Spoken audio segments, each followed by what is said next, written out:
I just had my birthday yesterday, and I'm at a point in life that I dreamed that I would be at a really long time ago, and I really was stressed out and worried that I would never get here. And now I'm living what I dreamed of and what I worked hard for. When I say work hard, I mean sacrificed everything for to get here. And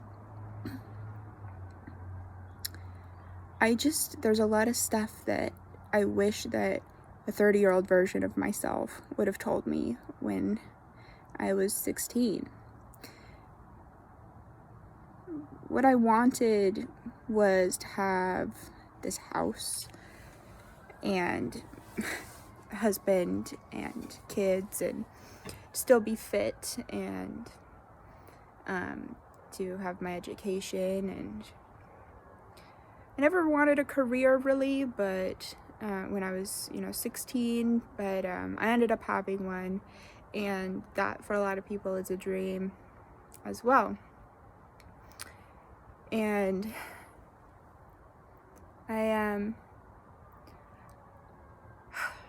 there's too much to talk about all in just one little YouTube video. But the big thing that I wanted to talk about is the big mistake that I made. What made this goal take so much longer.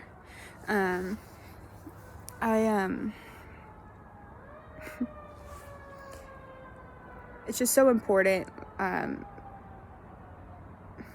not to have sex before marriage. I feel like I shouldn't even make this video maybe because it's so important that I can't find even the right words to say. It would take longer than a 10-minute video, which is what I cap myself at for my videos for the most part. So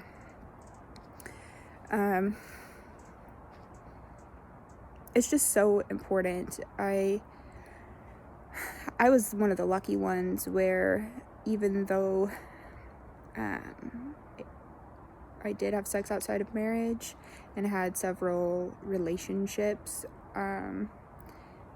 outside of marriage, it's before I got married, it's I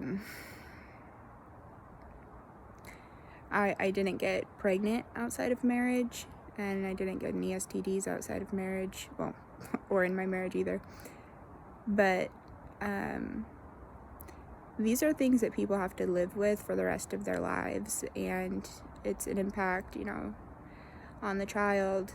Even if you're the best single parent in the world, you just can't make up for having a 2-parent household. And we can talk about, we can get off on some tangent about how sometimes, a 2-parent household isn't the best or whatever, but just read the statistics for yourself. It's clearly better for a child to have 2 parents, a mother and a father.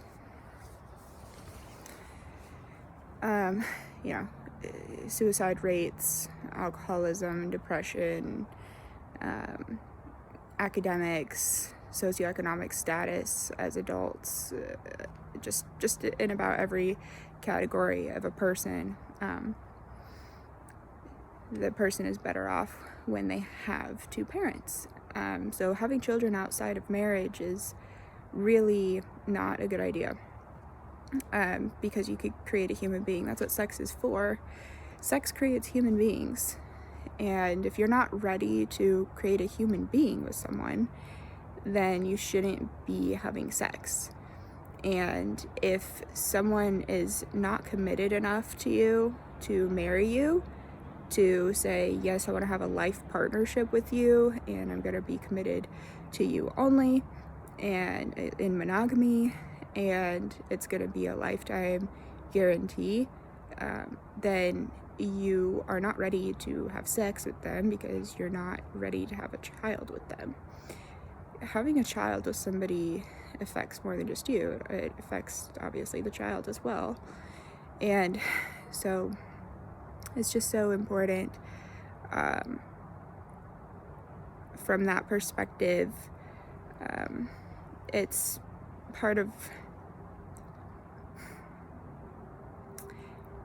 you could think of it as it's part of God's design. If you are someone who believes in God or creationism, you can say, well, when you have sex with somebody, you are risking that you might create a human being, and that person is going to be needed to be loved and nurtured, and all of you, all of your time. Like, I'm making this video right now while the kids are napping and hoping that not one of them is awake, and I have to do it outside to make sure that I am not waking them up. I have, maybe 10 minutes at a time to myself, if any time to myself. It takes up everything. I had to give up my career, which like I said before, wasn't that big of a deal for me because it wasn't like my life goal to have a career. But everything like that I put into my body, I consider my children, that my body is a vessel to bring human beings into this world, and it needs to be clean and toxin free. And so it's very important that you don't drink. Drinking leads to sex. Drinking can harm a fetus. Drinking a lot of times alcohol has a lot of additives, depending on what you're drinking. Makes you fat. if that matters to you. So it's just, I don't even know what I'm talking about. I'm just trying to, it's too hard for me to talk about. I wanted to get on here and make a video and be super honest, but it's just too hard. It's a hard subject to talk about because the truth is that having sex outside of marriage causes a lot of pain. Aside from creating human beings that may grow up without both parents, or certainly the child wouldn't have parents who are prepared. It takes a lot of preparation to have a child. Well,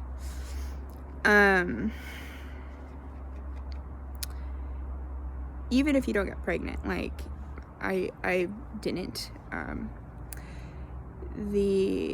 there's an emotional connection that you make with somebody, because whether you think it's by design or whether you think it's by evolution, it's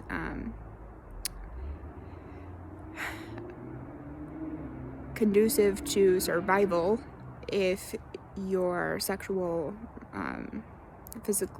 physical interaction creates an emotional bond, because the two people may create a child that needs to be cared for with all of your being, and it takes two parents, like I said. So when this connection is broken, then it's very painful. It goes against our very deepest survival mechanisms. It is core. It's in the Bible, it's hard for me to talk about this stuff because I don't know if who's watching is a Christian or not, and I know that if you're not a Christian you might judge me, but I'm going to tell you, in the Bible it talks about a man and a woman becoming one flesh when you get married, and you have sex. You produce a child, potentially, which is quite literally one flesh, you two becoming one flesh. But the two people, I think that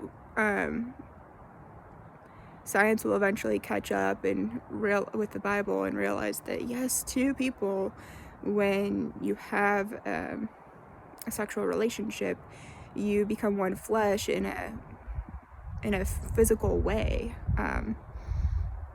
It's when you have a breakup with somebody who you've had sex with, and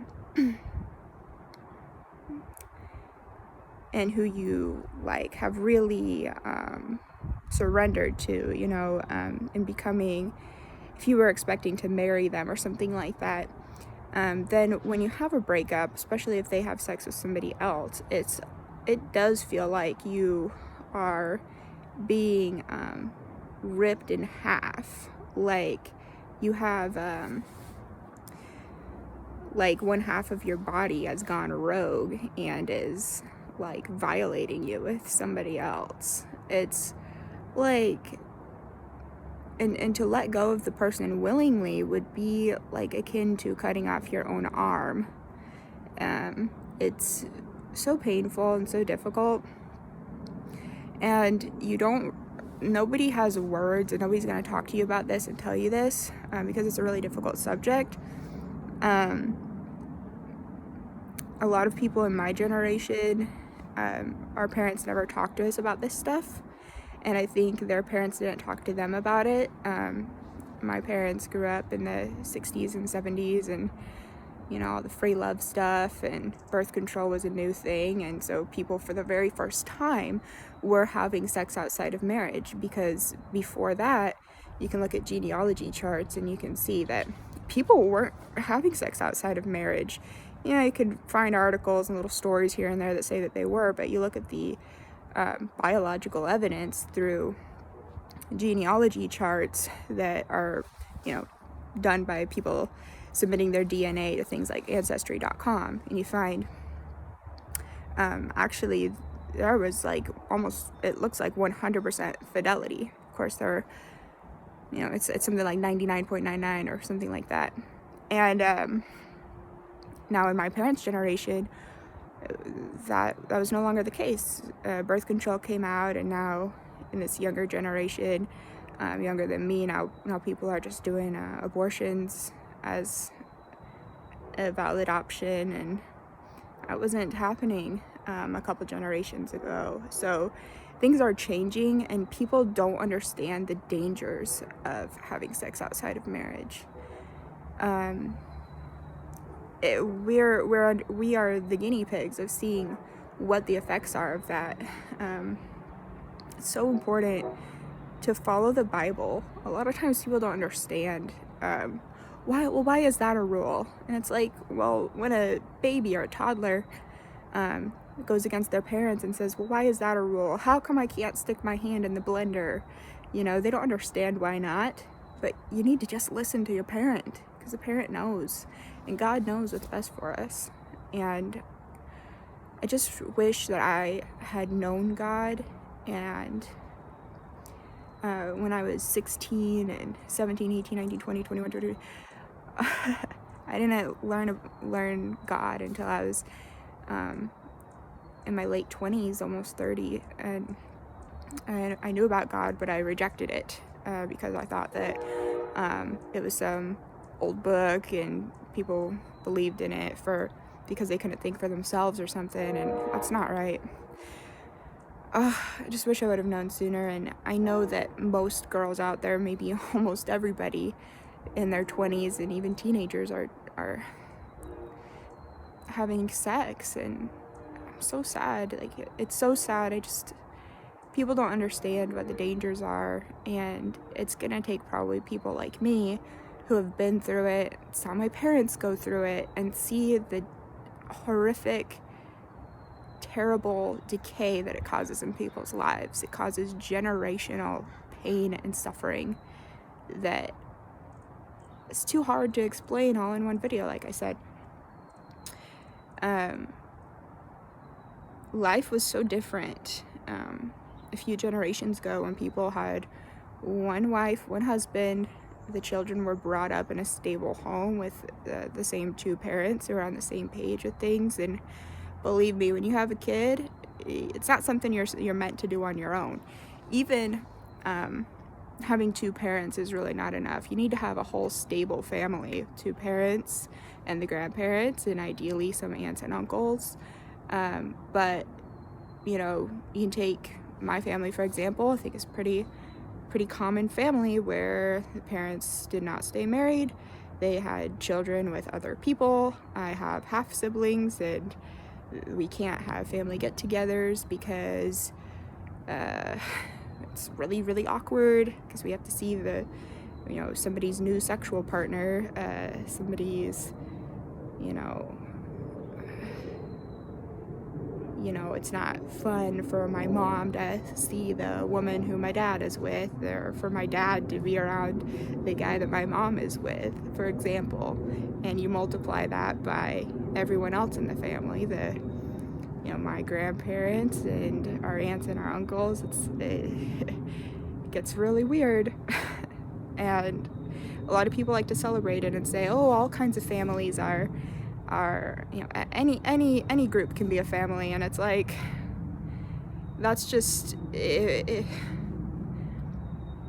any group can be forced to cope with whatever their family is. Yes, you have to cope with whatever your family is, but it's not like, not every family group is ideal. That is not true. There is an ideal pattern and makeup of human connections in society, and it is based on marriage, because marriage is how you create human beings in the next generation. And it creates a pattern that's not chaos, a pattern that's orderly and certain and safe, trustworthy, where everybody's values and goals align. Let me give you another example. My dad, his girlfriend, they didn't meet till they were like 40.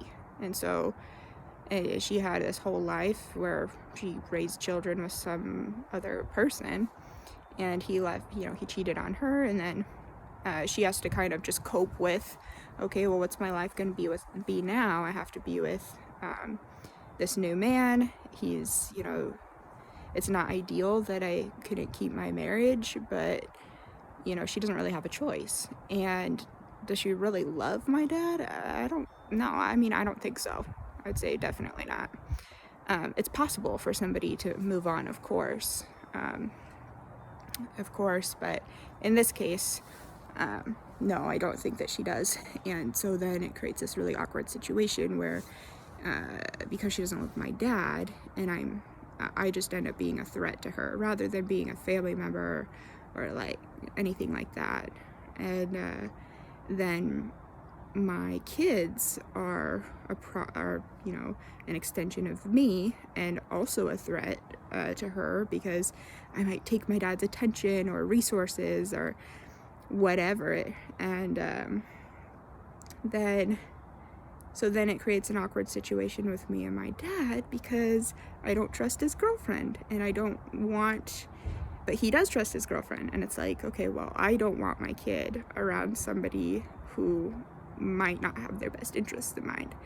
Versus if my parents were just together, I would say, well, yeah, my children are a product of these two people, and they have a shared interest in loving and caring for these kids. There's no competition for resources. The two grandparents have a common goal, and it's certain. With this girlfriend that my dad has, it's like, well, it's really uncertain. She's basically just this stranger who wants to commandeer a member of our family, and wants him to, be separate from us, and we are a problem for her. And so again, that's just one of the many broken relationships. But if all of the marriage relationships are broken in a family, you can't imagine the chaos and the strife, and financially as well. Family can grow in wealth exponentially if marriages stay intact, but if marriages don't stay intact, it's like, well, things get divided up.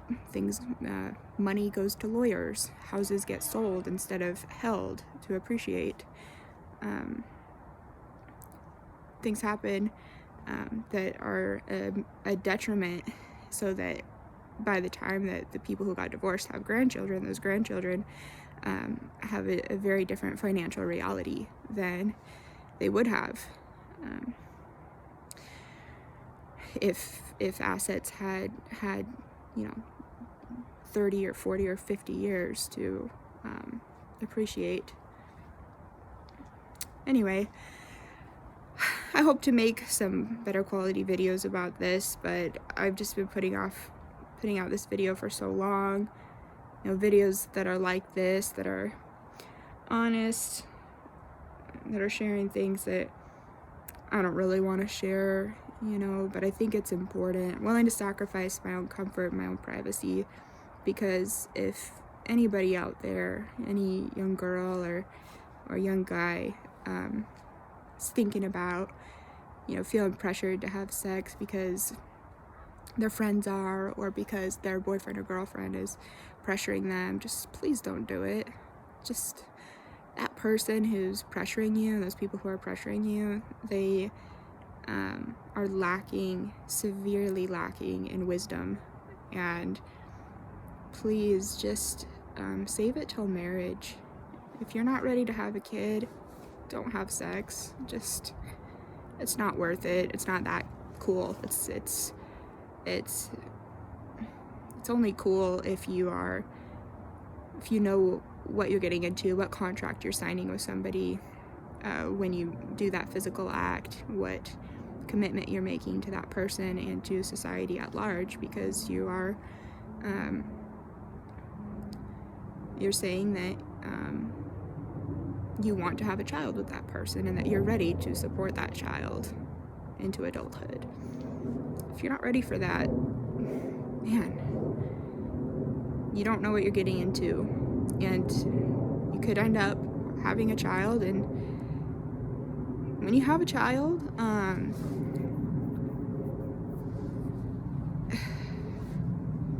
you feel as you should. You feel, because it's true, you feel that you have so much responsibility for how this person turns out and what happens in their life, and the tremendous amount of guilt that you end up feeling. Like, I know my parents have a tremendous amount of guilt about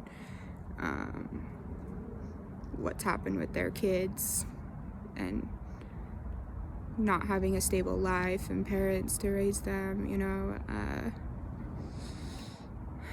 and I wouldn't want to live with the guilt that they have to suffer. So I chose my partner very carefully to ensure that there would be no divorce, especially not with children involved. So anyway, take your time. There is no rush to have sex, and there is no shame in being a 25-year-old virgin or whatever it is. I remember when I was in college, I had a friend who was 25 and she was still a virgin, and I just thought that was so weird at the time, and I was so wrong. Man, I was so wrong. I'm so if I did anything to make her feel like that was weird, like, I regret that. That's like one of my biggest regrets in life, is that I wouldn't want it to contribute to anyone giving up their virginity, especially when they're so close to probably finding the right person for them, to bond with in that way, to create a life together. Like, yeah, there's no shame in that. There's no shame in doing life the right way that is self-sacrificing for other people. There are a lot of people out there, even Christians, that really push this idea of sex. Like, you like it's this health thing, like it's like breathing, or like going to the bathroom, like you have to do it. You do not have to have sex. You can be perfectly happy and celibate your entire life. Now, other people have different proclivities for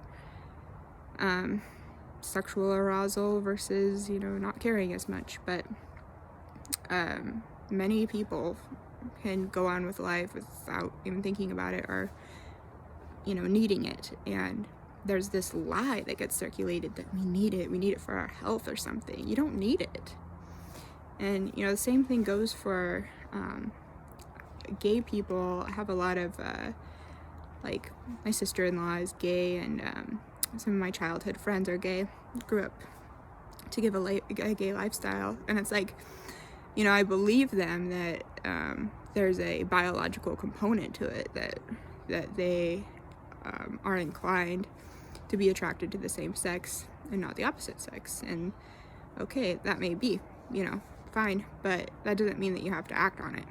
Like, it's, just like when you're not married and you're not ready to have a child and you feel like you want to have sex in a moment, it's like, well, you don't have to.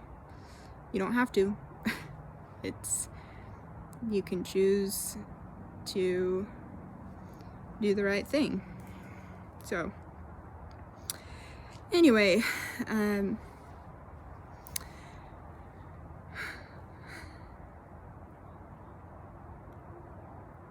yeah. I hope to hear some comments and so I can expand on certain topics. This is just like a rough draft video that I'm putting out because I just really, I really have been wanting to say things along these lines, but it's just such a huge topic and it's so important. I don't want to say the wrong thing, but I've realized that I've been putting this off for so long that it's like, saying something is better than nothing. And so I'm putting something out there, and bit by bit, I'll expand on certain areas, and if people leave me questions or comments or whatever on this video, then I'll know where I need to extend. But just long story short, I hope that you people out there who haven't gotten married yet, haven't found the right person that you want to marry, please don't have sex, especially if you're a virgin. You have no idea what you're getting into. Just please wait until after you are in a place where you're committed enough to get married. If you're not committed enough to get married, you are not committed enough to have sex. Amen.